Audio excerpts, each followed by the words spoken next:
Hello, Jeff.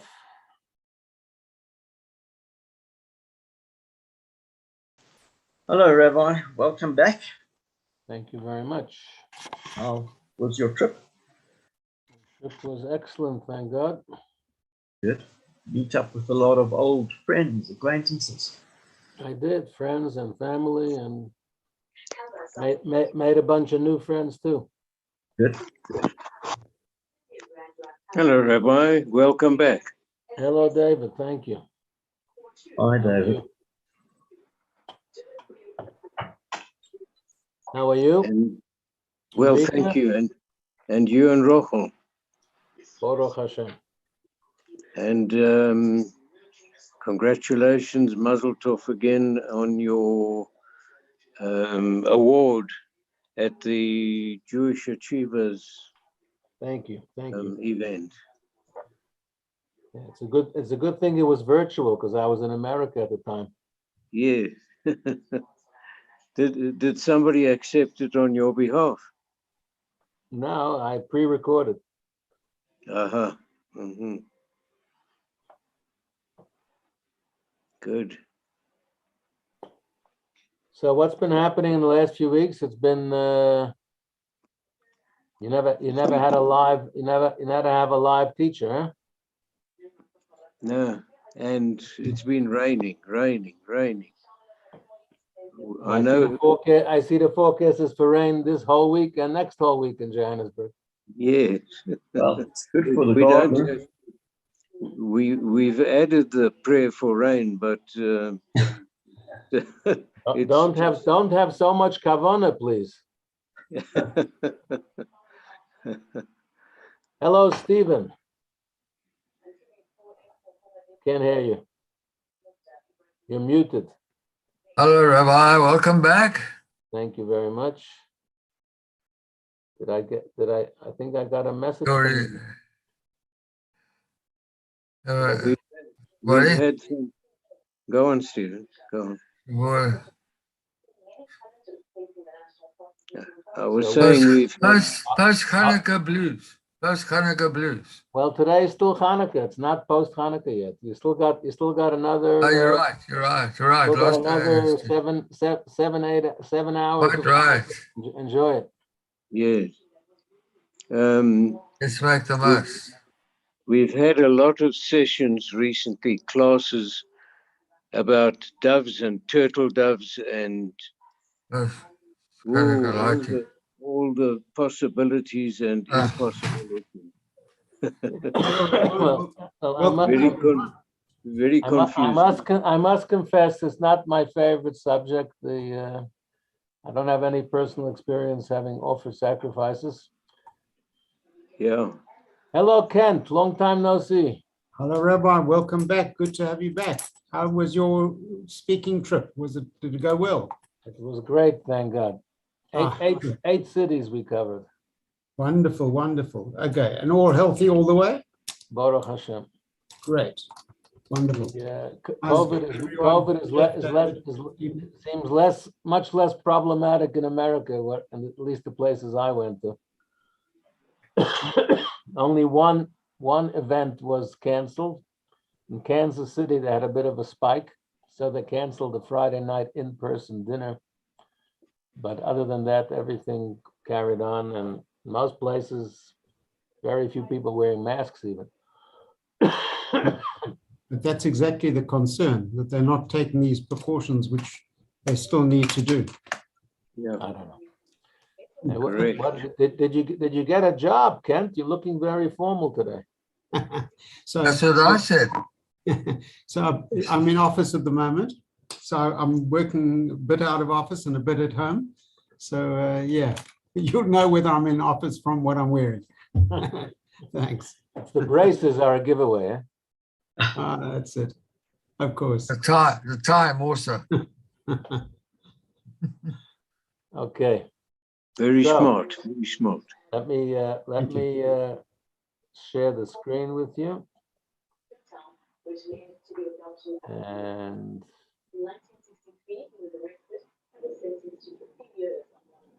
I don't remember how to do this. It's been a while.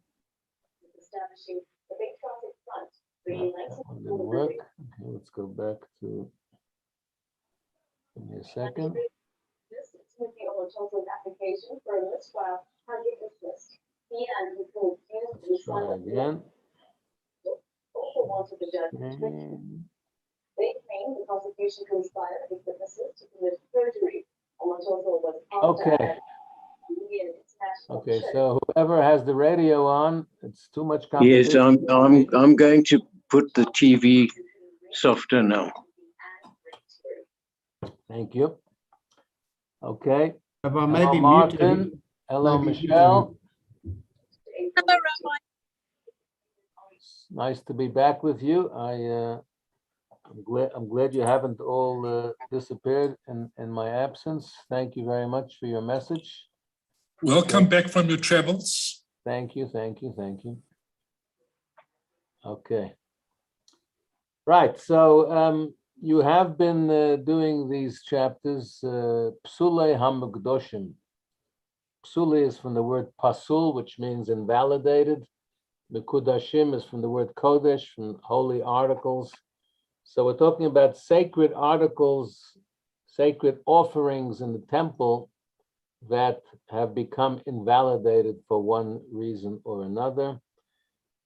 I must make a disclaimer and apologize up front. It's very technical. And as I said, I mean, all of Torah is holy and godly, but this is not my favorite section of Torah because I don't have much personal experience with sacrifices. Please God, Mashiach comes soon, we'll be more knowledgeable about these things. So it's a bit theoretical for me, but I did go through it before to try and be more knowledgeable to be able to give the shir. So I'll do my best. Chapter 12, Halacha 1 of the Rambam. Shtei halechem. That is the 2 loaves that are offered on Shavuot. On Pesach, you're not allowed to have bread. You only offered matzah in the temple. But on Shavuos, 7 weeks later, it was a special mitzvah to have what we call Shtei halechem, 2 loaves of bread, as an offering, especially for Shavuot. Then there's lechem haponim, the showbread. That's the 12 breads that were baked every Friday by the Kohanim in the temple, and they were put in special shelves designed especially for the 12 breads on the shulchan, on the special table that was made of wood and covered with gold and was placed in the holy section in the Kodesh next to the menorah and the golden incense altar. You had that in the Kodesh, in the holy section. Only a Kohen could go in there. And then, of course, you had the paroiches, the partition, and then the Kodesh HaKadoshim, the Holy of Holies. So the showbreads would go on the shulchan, which was in the holy. So if one adds to or subtracts from the measure for the 2 loaves offered on Shavuot, or from the showbread, or from the omer that is waved on the second night Pesach, we count the omer, but the word omer is actually a measurement. It's like a kilo or ounces of something. It's a barley offering that was offered, and so because the measurement is an omer, it became known as the omer. Counting the omer that we do today between Pesach and Shavuot, it's a little bit of a colloquialism, if you will. It's not quite literal to count the omer, counting the days from the omer offering to Shavuot. So in all of the 3 above, whether it's the 2 loaves for Shavuot or the showbread that was offered every Friday, and by the way, miraculously, this showbread remained fresh a whole week, or the omer that is waved, if you change the measurement, pisulos, they are all disqualified. So the measurements of these 3 items are specific and particular and important, and they may not be tampered with. 2, with regard to the loaves of the Thanksgiving offering. So when a person brought a korban todah, in the book of Tehillim, Psalm 100, have a look when you next open a book of Tehillim, look at Psalm 100. It's called Mizmor Litodah, a song of the Todah, the Thanksgiving. So a song of Thanksgiving. Today, I came back on Monday night, so on Tuesday morning was Hanukkah. We read the Torah every morning of Hanukkah. So on Tuesday morning, I benched Goimel at the Torah. I said the Gomel, the Thanksgiving blessing that we traveled over many hours over an ocean. If you think too much about it on a plane, you could get a little bit anxious that, that you're over an ocean and there's nowhere to land if something goes wrong, God forbid, a million times. So we try not to think about it. But it's quite a dangerous thing that you're traveling for hours and hours over an ocean. And Baruch Hashem, we made it safely. So we have a Thanksgiving blessing. In the olden days of the temple, I couldn't just give a bracha at the Torah.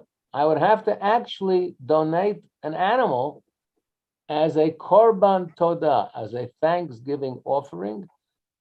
And this would be for all the things that we bench gomel today. If one recovers from sickness, one gets out of prison, one escapes a dangerous situation, one crosses the sea or the desert, you would bench gomel. In the olden days of the temple, you would bring a Thanksgiving offering.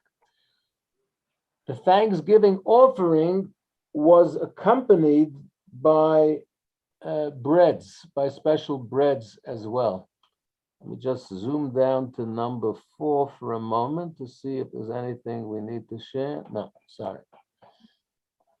Okay, so chalot todah, with regard to the loaves of the Thanksgiving offering, or the cakes of the Nazarite, when a Nazarite finished his 30 days or his year or whatever it was, how long he took upon himself the vow of the Nazarite, not to cut his hair, not to drink wine, etc.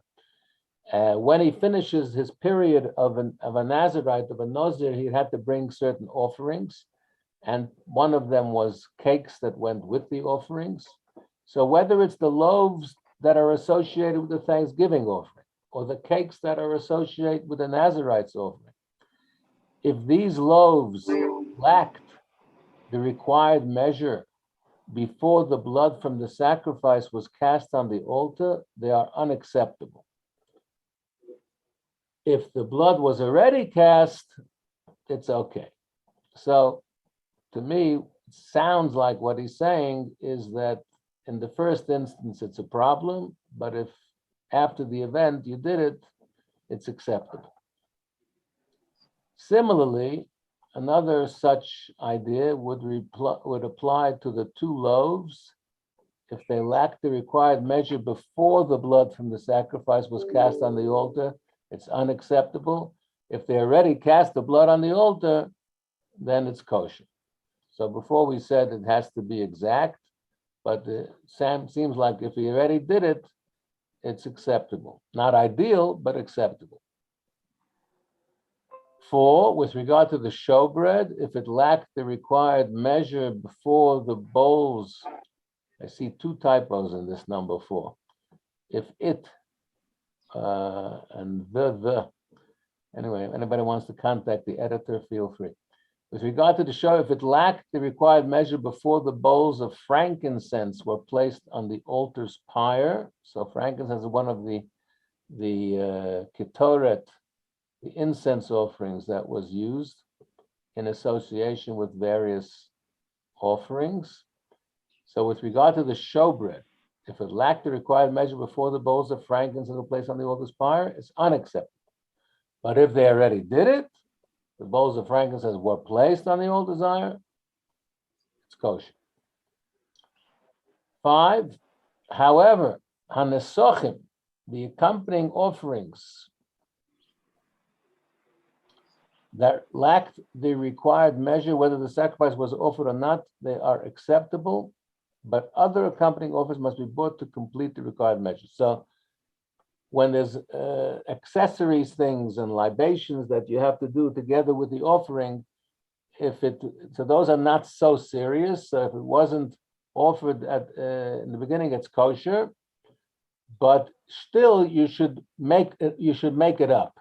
You should compensate by bringing other offerings to complete the required measure. Now, Nisochim, when the accompanying offerings were sanctified in a sacred vessel. So it was already put into a sacred vessel in the temple. You can't just use sacred vessels for ordinary stuff. So you put something in a sacred vessel, that's now serious. So, and then what happened? The sacrifice was disqualified. So first he put in the accompanying offerings in the sacred vessel, then the kohen or somebody shechted the animal, and something went wrong with the shechita, for example. He didn't slaughter it 100% correctly. So that sacrifice is now disqualified. He has to do it again. Or he had the wrong thoughts when he was shechting, as you may have learned before. It's called pigul. So if it was disqualified through ritual slaughter, the accompanying offerings have not been sanctified, so that they must be offered. If it was disqualified from the reception of the blood and onward, so there was part of the whole service in the sacrifice where they would slaughter the animal, they would sprinkle blood on the altar and have all these other extra things as we're talking about. So if the shechita would happen first and then the blood would be sprinkled. So if it happened by the shechita, so the accompanying offerings never became sanctified, because from the very beginning there was a problem. If, however, the shechita was okay, and then it became disqualified from the reception of the blood and onward something went wrong, then the accompanying offerings have already become sanctified, because what sanctifies the accompanying offerings so that they should be offered is solely the slaughter of the sacrifice in an acceptable manner. So if the slaughtering was done acceptably, then all the other things have become sanctified. So, but now there was a problem with the blood. So what should we do with these accompanying offerings? Because there's a problem. So if there was another sacrifice that had already been slaughtered at that time, there's a solution. They should be offered together with that other sacrifice.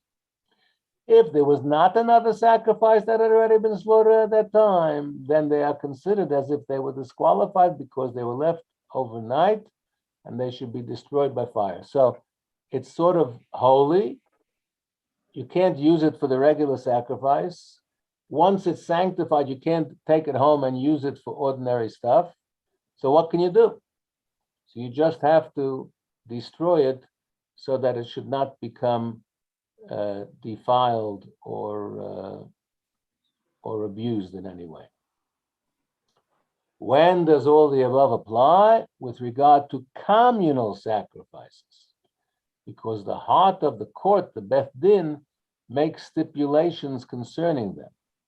But when it comes to individual personal sacrifices of people, of individuals, rather than the communal sacrifices, like the communal sacrifices, for example, you had the Korban Tomid, the first offering in the morning and the first offering in the evening were communal offerings. Musaf and Shabbos, Rosh Chodesh were communal offerings, as opposed to personal offerings like a Thanksgiving offering that we were discussing. Those are personal things that an individual donates to say thank you for whatever experience he got out of.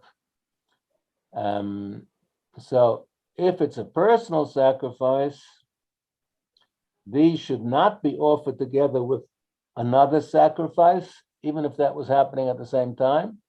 Rather, it should be left until they become disqualified because they remained overnight, and then they should be destroyed by fire.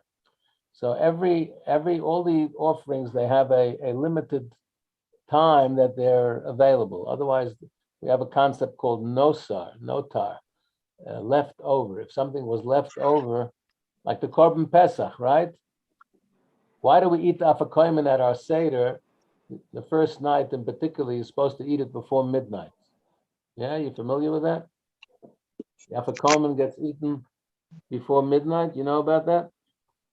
Yeah. So, why? Because it reminds us of the Passover offering, the Korban Pesach, which was offered from midday on Erev Pesach and had to be finished by midnight. And if it was left over till the next morning, it would have to be burnt. And if you left it over consciously, deliberately, then you committed a transgression. 7, whenever a sacrifice was offered for a purpose other than that for which it was consecrated, the accompanying offers should be offered with it.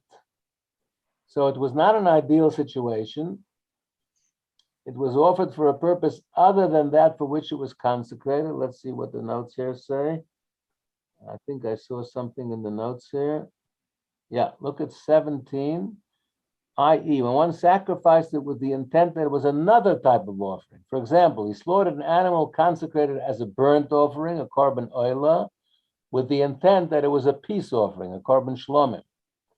So that is a mistake. That was wrong of that person to do what he did. And now, where are we up to?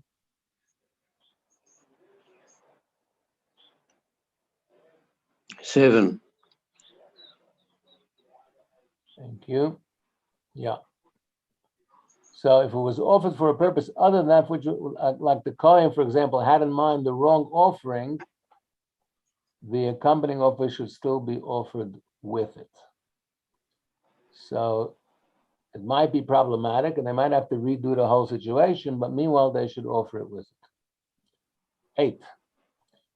What about the offspring of a Thanksgiving offering or an animal unto which the holiness of a Thanksgiving offering was transferred?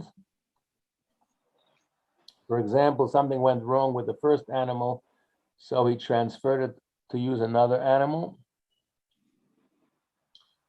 Or a situation in which one separated his Thanksgiving offering, or it was lost, and he separated another one instead of it. So now we have multiple animals here. If any of these animals were to be offered after the owner's obligation was not satisfied with the original Thanksgiving offering, then bread need not be brought with it.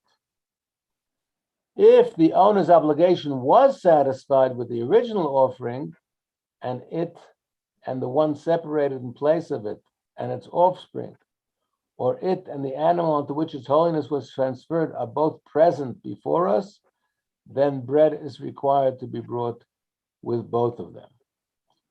When does this apply, however? Only when one vowed to bring a Thanksgiving offering. Now, you may have learned in the past, there are 2 different ways of making a donation of an offering to the temple on the altar. You can say, Hare Olai, I take upon myself to offer such and such a sacrifice. Or you can point to an animal in your herd, in your corral, and say, this here animal I am hereby donating and designating as an offering. In the first case, you don't designate a particular animal, you just take an obligation upon yourself to bring an animal, an unspecified animal. In the second case, you're specifying that this particular animal is going to be offered. So when does the above apply? Only when one vowed to bring a Thanksgiving offering. He said, I will bring a Thanksgiving offering, but he didn't make a particular animal designated. When, however, one designated a particular animal as a Thanksgiving offering, an animal set aside instead of it, or one unto which its holiness was transferred, will require that bread be offered with them. So the Thanksgiving offering required bread. Its offspring does not require bread. whether the owner's obligation was ready to satisfy with the refund or not. 9. If one set aside an animal as a Thanksgiving offering, now, this is interesting, and then it got lost. How did it get lost? Well, let's say there's a herd. So he designates an animal, and then it gets mixed up in all the other animals. And he didn't sort of make a mark on it, put some red paint on its backside to remember to know which animal he was designating. Or it just ran away or something, got lost in the forest. So what did he do? He did what he's supposed to do. He set aside a second animal in its place. And then that one also got lost. So he's now designated 2 animals as Thanksgiving offerings, and they both got lost. So either he's a shlemiel or his animals are a bit wilde chayas, I'm not sure, but whatever. So he then sets aside a third animal in its place. And as he sets aside a third animal, guess who comes home for dinner? The first 2 animals arrived safe. They were roaming around the forest, and now they wandered back into the farm, into the homestead. So now he's got 3 animals that have each been designated as a Thanksgiving offering. He only wanted to offer 1. Now he's got 3. So if he fulfills his obligation with the first one, the second one does not require that bread be brought with it. The third one, however, does require bread. So I looked up the notes. What does he say there? If I'm not mistaken, this is what he explains. That the second animal is a replacement for the first, right? So if the first guy came back and now he offers up the first one and he's done everything properly, then the second one doesn't need the bread. The bread has already been done with the first one because it was a replacement for the first, but the first has been done. The third animal, however, was a replacement for the second one, not for the first one.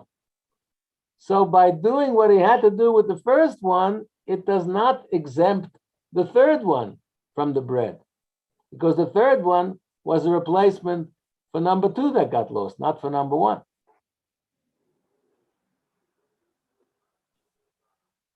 The third one, however, requires bread. If he fulfills his obligation with the third one, he offered up the third animal, then the second one does not require that bread be brought for it because the third one was a replacement for the second one. But the first one has nothing to do with the second and third. The third one was a replacement for the second, not the first. So therefore, the first one will require bread. If he fulfills his obligation with the middle one, the second animal, both the others do not require bread, because the second one was linked to the first one and was linked to the third one, right? The second one was a replacement for number 1, and the third one was a replacement for number 2. So when he offers the second one, he's taking care of 1 and 3 as well. 10. When one sets aside money for a Thanksgiving offering, so he puts aside money, I'm going to buy an animal with this money to give a Thanksgiving offering, and then the money gets lost. So he takes other money and puts that aside in the place of the money that got lost. But the owner did not yet have the opportunity to buy a Thanksgiving offering, and then the first money turned up. So now he's got 2 batches of money to buy 1 animal. What should he do? He should bring a Thanksgiving offering and its bread from a combination of the 2 lots of money. Now, he'll only need 50% of one and 50% of the other to buy the animal, presumably, or something like that. You won't need 100, you won't need twice as much to buy 1 animal. And from the remainder, he should bring a Thanksgiving offering, but that second offering will not require bread. It will, however, require the other accompanying offerings, libations, etc. Similarly, when one sets aside an animal for a Thanksgiving offering and it was lost, money was set aside in its place, and then the original animal was found, he should bring a thanksgiving offering without bread with that money. Similarly, if one sets aside money for a thanksgiving offering and it was lost, the thanksgiving offering was set aside in its place, and then the money was found, the money should be used to purchase a thanksgiving offering and its bread. The second thanksgiving offering should be offered without bread. So the point is that once you have dedicated something for the purpose of a sacred offering, it becomes holy. And you can't then just use it to buy a pizza or whatever. It becomes holy and sacred and sanctified and dedicated for the purpose for which you dedicated it. And so you're going to wind up spending twice as much as you originally planned to spend, unfortunately. 11. If a person says, this is a thanksgiving offering, this animal, and this is its bread, and he has the animal and he has the bread, and then the bread gets lost, he should bring other bread. So if the offering is lost, he should not bring another thanksgiving offering, because the bread is brought because of the thanksgiving offering, but the thanksgiving offering is not brought because of the bread. So if the thanksgiving offering is brought, he's committed to the bread. If just the bread was brought, he's not committed to the thanksgiving offering. When a person set aside money for his thanksgiving offering and some remained, so he had change, he bought the animal and he's got change. So he should use it to bring bread. If he set aside money to bring bread and he had change, you should not use it to bring a thanksgiving offering. So it doesn't work conversely. If one says this animal is a thanksgiving offering, and then this animal becomes intermingled with another animal upon which its holiness was transferred, and one died of these two, but he doesn't know which one it was. He can't tell the difference. They look so similar. He doesn't know which one died. Now what does he do? There's no way to correct the situation of the one which remains, or one to bring bread with it. It might have been a mistake because it might be the wrong animal. To bring it without bread, it might be the right animal. So either way, you can't win. So what should you do? So this animal should not be sacrificed at all.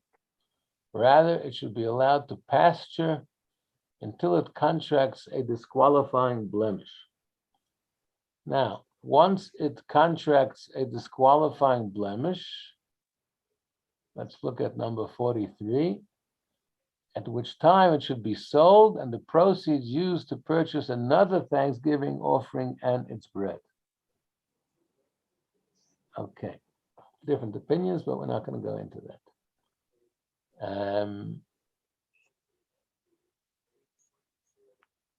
14. When one of the loaves of the bread brought with a thanksgiving offering was broken in pieces, which is wrong. You're not supposed to do that. It has to be whole.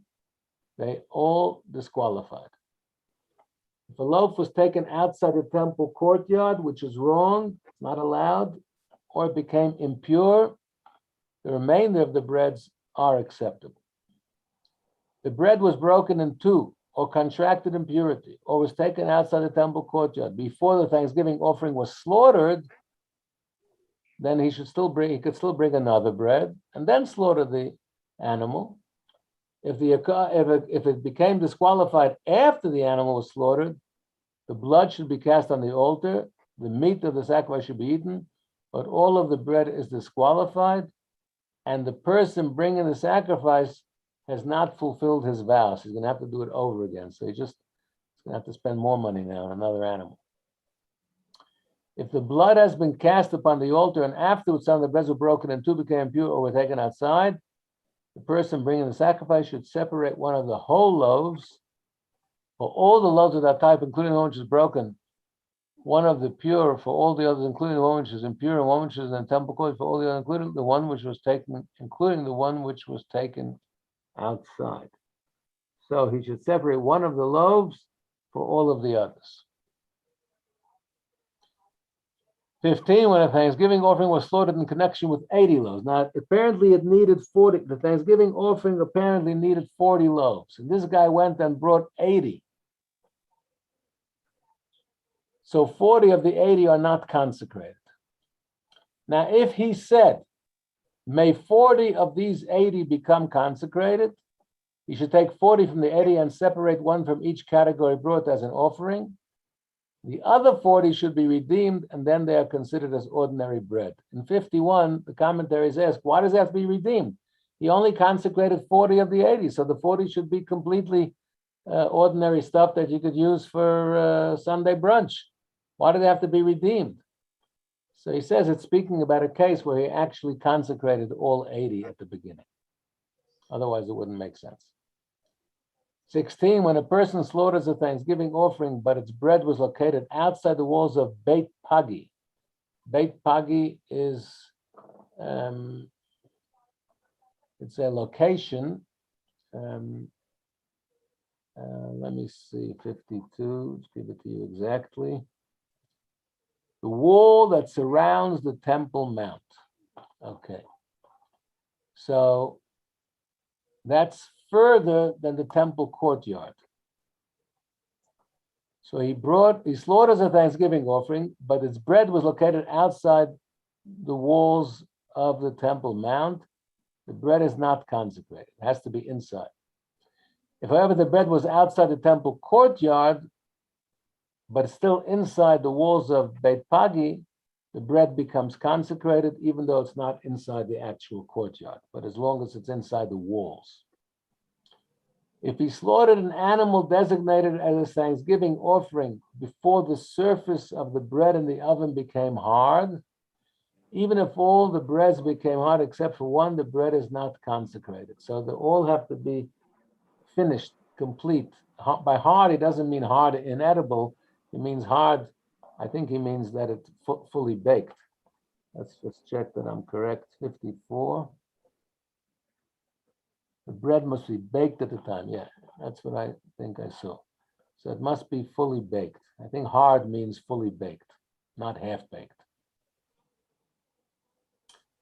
And finally, 18, if he slaughtered the animal designated a Thanksgiving offering and its slaughter was disqualified because of an improper intent concerning the time or the place where the sacrifice will be offered or eaten, say the guy who was shechting it had in mind that he's going to eat it in the wrong time or the wrong place, which is a problem. It's called pigul. The bread is still sanctified. So even if it was, the slaughter was disqualified, but the bread will still be kosher, sanctified. If the animal is discovered to have a disqualifying physical blemish, however, or it was treifa. Treifa is where the word treif comes from. I think we discussed this once before. Treif, in colloquial Jewish parlance, treif means non-kosher. But literally speaking and strictly speaking, the word treif is from the word treifa in the Chumash, and it means an animal that was torn apart, say, by a savage beast, a beast of prey. And similarly, it also applies to an animal that is deemed to have an illness from which it will not be able to survive more than 1 year max. If an animal is, so a treifa could be an animal that is literally torn apart by a savage beast, or an animal that is terminally ill, will not survive the year. That's what treifa means. So if the animal, the first case of 18 was that the shechita was done incorrectly with the improper intent. The second case, if the animal is discovered to have either a physical blemish, which would disqualify it, or it was discovered to be treif, terminally ill, or it was slaughtered with an improper intent, the bread is not consecrated. And these laws also apply with regard to the ram brought by a Nazirite. We have to look at 58 because it seems like the first part and the second part is a contradiction about the improper intent. So 58, he explains. In the first part of 18, he said, if it was slaughtered with the improper intent, meaning to be eaten at the wrong time or the wrong place.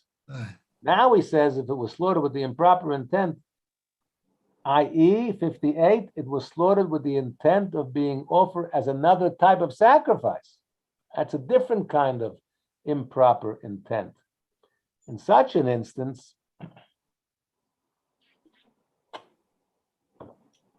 even though the disqualifying factor took place at the time the animal was slaughtered, the bread is disqualified.